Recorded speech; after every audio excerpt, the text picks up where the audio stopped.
First Chronicles Chapter 19, War with the Ammonites. Sometime later, King Nahash of the Ammonites died, and his son became king in his place. Then David said, I will show kindness to Hanun son of Nahash, because his father showed kindness to me.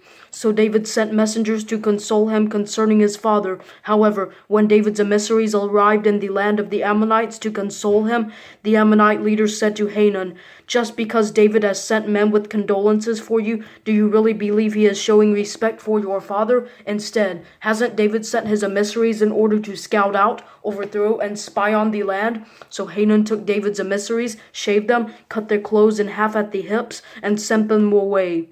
It was reported to David about his men, so he sent messengers to meet them. Since the men were deeply humiliated, the king said, stay in Jericho until your beards grow back, then return. When the Ammonites realized they had made themselves repulsive to David, Hanun and the Ammonites sent 38 tons of silver to hire chariots and horsemen from Aram Naharaim, Aram Makkah, and Zobah. They hired 32,000 chariots and the king of Makkah with his army, who came and camped near Medeba. The Ammonites also came together from their cities for the battle. David heard about this and sent Joab and the entire army of warriors.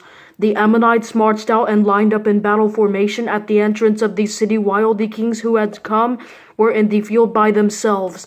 When Joab saw that there was a battle line in front of him and another behind him, he chose some men out of all the elite troops of Israel and lined up in battle formation to engage the Arameans.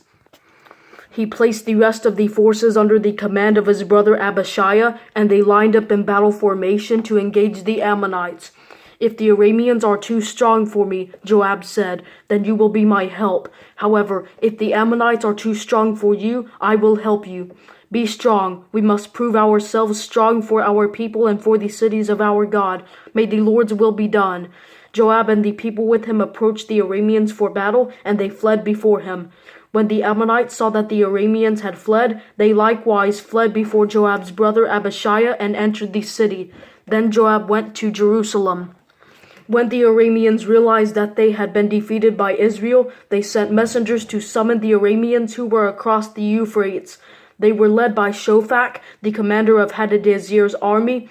When this was reported to David, he gathered all Israel and crossed the Jordan. He came up to the Arameans and lined up in battle formation against them. When David lined up to engage them in battle, they fought against him. But the Arameans fled before Israel, and David killed 7,000 of their charioteers and 40,000 foot soldiers. He also killed Shophak, commander of the army. When Hadadezer's subjects saw that they had been defeated by Israel, they made peace with David and became his subjects. After this, the Arameans were never willing to help the Ammonites again.